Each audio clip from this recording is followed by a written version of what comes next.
Thanks for joining us today. This is Erica Dingman from the World Policy Institute. On April 27th and 28th, 2016, a group of Arctic experts and practitioners convened in Washington, D.C. at the midpoint of the U.S. Arctic Council chairmanship. The theme of the event, One Arctic, the U.S. Arctic chairmanship of the Arctic Council. Participants represented numerous sectors, including academia, non-governmental organizations, the private sector, and policymakers, both federal and regional. Representatives from North America, both Canada and the United States, from the Nordic countries and Russia attended. We would like to thank our sponsors for their generous support.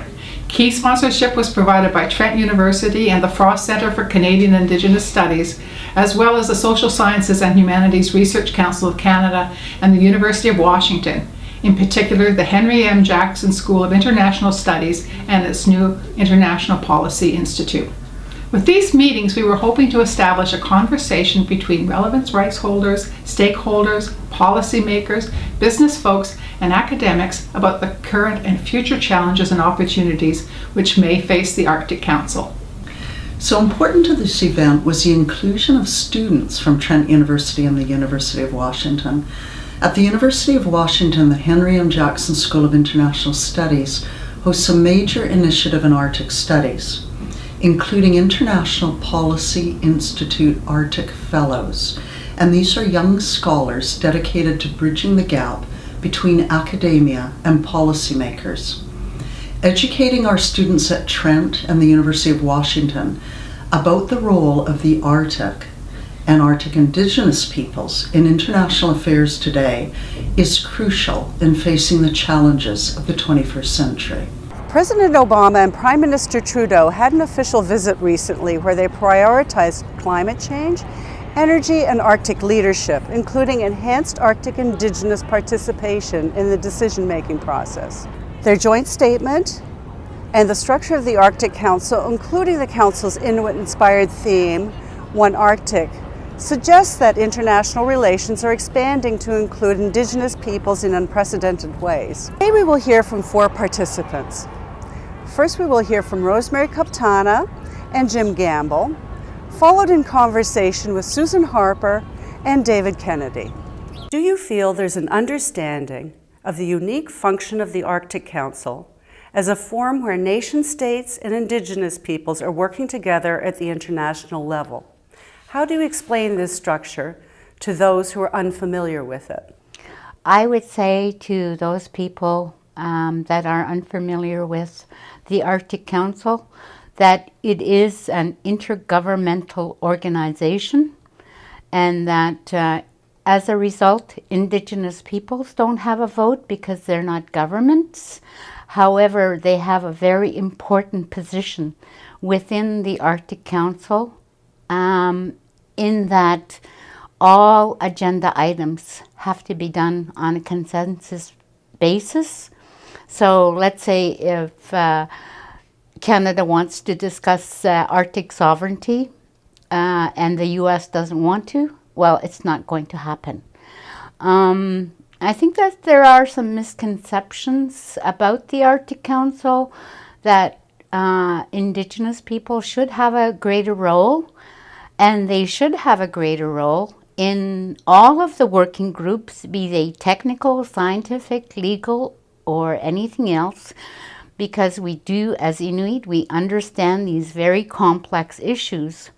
The Arctic is a very complex region of the world, and so we require all of these many great minds to work together for the benefit of the One Arctic region. Well, that's a good question. I think at a certain level there is a pretty good understanding of the nature of the Arctic Council, but you don't have to stray very far from that audience and you get to an area where nobody really knows how it works. I think in general there's a lot of confusion really about the role of the permanent participants in the Arctic Council, how they interact with the Arctic states, and really how the decision making and policy making happens at the Arctic Council level. So I would absolutely say that there's a need for a better understanding of this. I think there's confusion about the permanent participants, whether they have a vote, and I think there's confusion about even what a vote might be, because of course the Arctic Council is a consensus-based body, and really there's no voting. The only vote that counts in the Arctic Council is a no vote that breaks consensus. And while the permanent participants can't do that, they have very, very robust influence with the Arctic states. And so the permanent participants have a lot of opportunities to express viewpoints and to slow a process down if they're uncomfortable with it. So I would say I wish there was a better understanding of how all that worked, and I think there's definitely need for education out in the world about the process, and particularly the role of the Indigenous organizations, the permanent participants. Are institutions of higher learning adequately training the next generation to address the effects of climate change in the Arctic? Does the training adequately address the unique role of traditional knowledge offered by Arctic Indigenous peoples in the decision-making process? I don't think that Indigenous knowledge is being adequately included in any policy or legislation in any country. However, I will say this, that Indigenous traditional knowledge is a very important aspect that Indigenous peoples give to the Arctic Council Forum. And the reason is this: Indigenous traditional knowledge comes from a holistic point of view, meaning that everything is interrelated, interconnected, interdependent. So what happens in one part of the world will necessarily have an impact in the Arctic. For instance, the Arctic region is not pristine. It may look pretty, it may look beautiful, but it is a sinkhole for contaminants of many kinds. Even to the point where these contaminants are getting into our food sources, such as cat feces being found in beluga. So it becomes necessary to wholly cook beluga. The world is becoming so much smaller. And at one point or another, world citizens and world governments are going to have to work together, because climate change is accelerated the fastest it has ever happened in history. And we don't know what the consequences of more advanced climate degradation is going to have on peoples, on economic development, on sustainable development, and on our economies. So I think in terms of preparation of the current and maybe the next generation of young people, I think in a lot of ways, in terms of technical elements, I think there's better and better understanding of the nature of climate change and what adaptation and resilience are all about. I think really we're doing a pretty good job of adapting educational processes to that. Now, one area that I think is definitely lacking is in an understanding of Arctic people's traditional knowledge and how it applies. And you don't have to really go very far to see that Arctic Indigenous peoples present examples of resilience and adaptive capacity and adaptation over many generations. And so those messages and that knowledge, it's a very important part of any processes moving forward in the Arctic.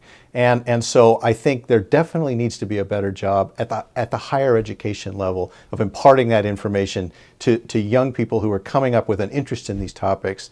And I think we're going to be seeing more and more Arctic interest. And that having those people prepared, having them understand the role of Arctic peoples in all this and the examples they can provide, I think would be really important and a good adjunct to what's already happening. From your experience, what should Americans and Canadians know about the Arctic? Is there a need for a North American training program for students, practitioners, and Northerners? If so, what would such training entail? I believe that North Americans basically need to know that people live there, that it is the homeland of many Indigenous peoples in Russia, Canada, Alaska, and Greenland. And sometimes the history is not very pretty. So I think that we should be able to understand the history of Indigenous peoples. For instance, I'm talking about the whole residential school experience in Canada. I believe that part of that cultural training should be included in educational institutions at middle and higher educational institutions, and that I believe that particularly northern consultants should know their subjects intimately. Meaning, for instance, if you want to go and work in Nunavut, you should have to know the Nunavut language or the Inuktitut language. And many people don't, and yet they work for Inuit. If you don't understand the language, you might not get the solutions right, because how society communicates determines their future. So there are many examples of training, be they institutional or informal, but we have to start looking at these institutions with the viewpoint of including traditional knowledge as a real science of Indigenous peoples, because traditional knowledge, or the Inuit way of knowing, is a very holistic science discipline, and I think Westerners can learn from it. Yeah, I think if I could present a message to particularly people from the North American Arctic, the United States Arctic, and the Canadian Arctic, it would be about Arctic peoples, because I think generally there's a poor understanding of the role that Arctic peoples play in sort of the way the Arctic works. And you know, when we talk about things like management of the ecosystem and sustainability, what we're really talking about is managing human interactions with the ecosystem and managing the sustainability of human populations in the Arctic.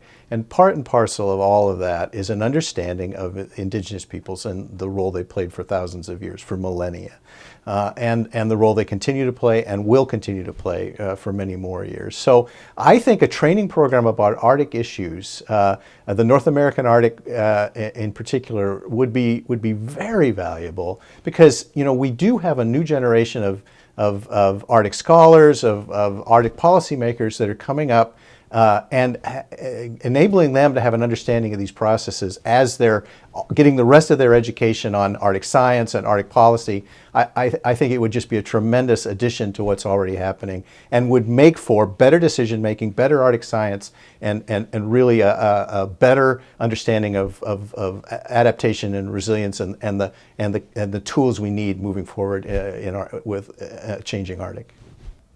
What are the regional implications of Arctic change? It's trite but true. We repeat it continually, that to say that the Arctic Council is unique in its structure. And it is sometimes difficult, even for those on the council, to recognize the implications of such a profound difference between our multilateral organization and others.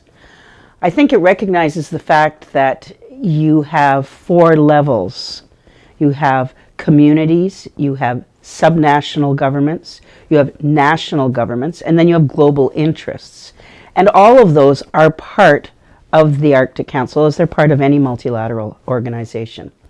And it's a fact that Indigenous voices have been underrepresented in other organizations, just because they're one of a number of groups that would make up any state representation. And so to have Indigenous organizations on the council itself is profound, because it recognizes both the importance of the people who live in the North, the people of the North, to the work we do, but it also recognizes that we need to have that kind of continual conversation, which does not preclude it coming through the states where there is a large Indigenous population. I think of Canada, but also Kingdom of Denmark, for example, with its Greenlandic, both government and Inuit organizations. So it's a very different structure. It means we focus on different things, we have different conversations, and we see our roles both as participants in the council and states differently, I think. The regional implications are significant and really kind of changing almost weekly, it seems. But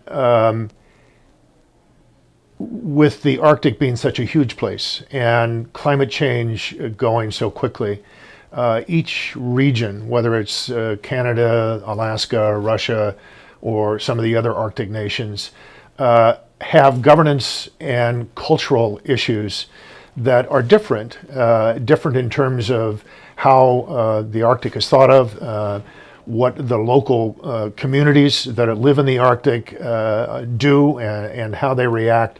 And so the regional significance is interesting in that even though we are trying very hard to look at the Arctic as one Arctic, those specific regions really have to adapt, change, and confront the climate change that's going on in different ways, again, based on the governance and the culture and the communities that we live in. So that's probably the challenge for all of us that are thinking about the Arctic, is how do we look at the Arctic as one issue, yet understand the really distinct differences? And that's whether you're a hunter of whales, whether seals and fishing within those local communities, the economics and how they're developed or not developed, depending on where you are, and that varies greatly. In the United States, the economics have all been oil. In other parts of the country, mining of the Arctic, mining is significant, if not more so. So regionally, the challenge is how do you think broadly, but understand that there are very significant specific differences. How do changes to the Arctic environment affect global change? Well, I think there are two aspects to that question, the regional aspects of Arctic change. First of all, inside the region. We've just heard some very interesting presentations on what it's like, for example, for the Inuit and other Indigenous people who have lived there through millennia and who are having to deal with a complete change in their ecosystems, which affect then food security, living conditions, and feeding into socioeconomic health issues. So we have this regional set of conditions which are changing environmental, economic, living conditions, but there is also a secondary aspect which links to the global aspect, because of course, because of the nature of the Arctic, the changing conditions there, as we're all aware, have a global impact. And that global impact feeds into a much greater interest by the global community, many of whom have just discovered the Arctic, as opposed to the people who have lived there for millennia. Sometimes you hear people describing it as far, remote, empty, which I think people who live there find a little insulting. It's not far for them. It's certainly not empty for them. And yet all of a sudden there is all this interest. But it's an interest in one particular aspect of the region, which is the environment and the impact on climate change for the global community. And so not only are people who live there dealing with the change in their lives, they're dealing with this change in the geopolitical context because of the impact on the rest of the world of the climate change in their regions. So people are having to deal with geopolitics that they never had to deal with. And we see that in the Arctic Council, but in all sorts of other work. And again, we had an Inuk speaker this morning talking about the impact on her community of that increased interest. It's very complex. There is a saying that's started in the last year or two, I think, and it's what happens in the Arctic doesn't stay in the Arctic.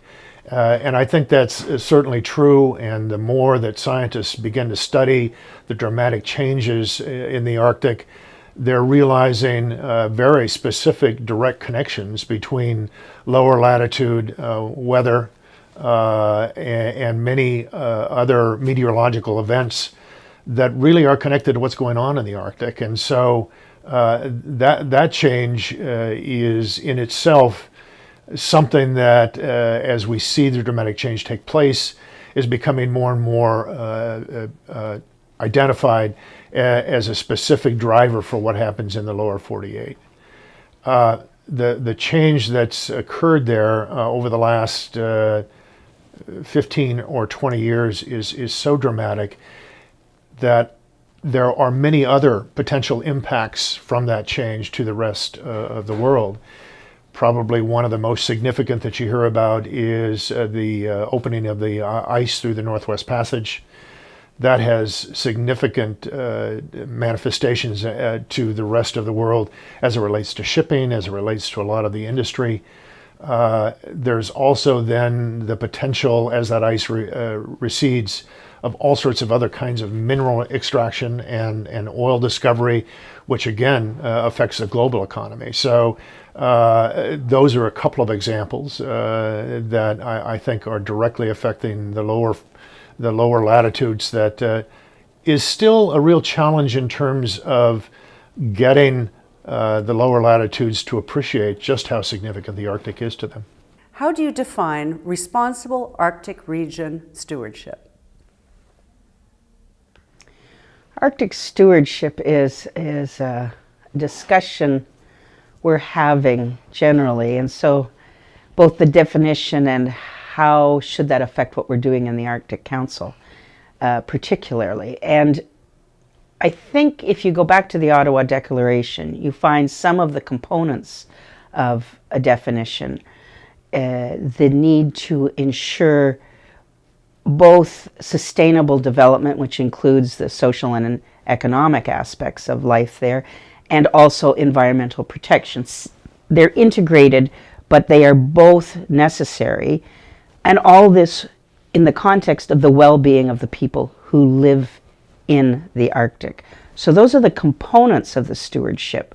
But when you talk about how would you exercise that role of a steward, I think that's when you get into aspects where you have balances that you're trying to strike between global issues and regional issues, human issues, issues related to biodiversity and other living organisms, the non-living resources of the North. So you have all of those balances. You have timeline balances, the short term, the medium term, the long term. Where are all those aspects? You need to be thinking of all of those different components and trying to do your best in a very dynamic situation to be dynamic and actively interested in watching all of these components, and as they are all changing, trying to best fulfill a principled role in a credible, visible way.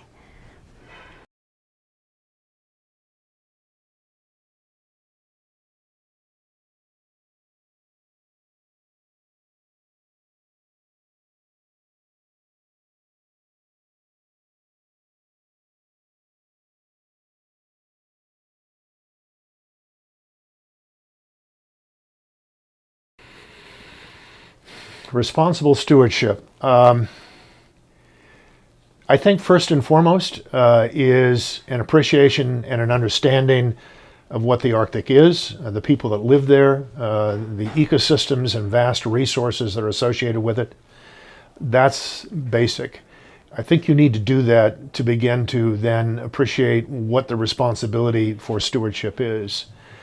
An acknowledgement of that change, the importance of the Arctic and the resources available then lead one to begin to try and come up with how is it that we approach the changes? What can we do about it?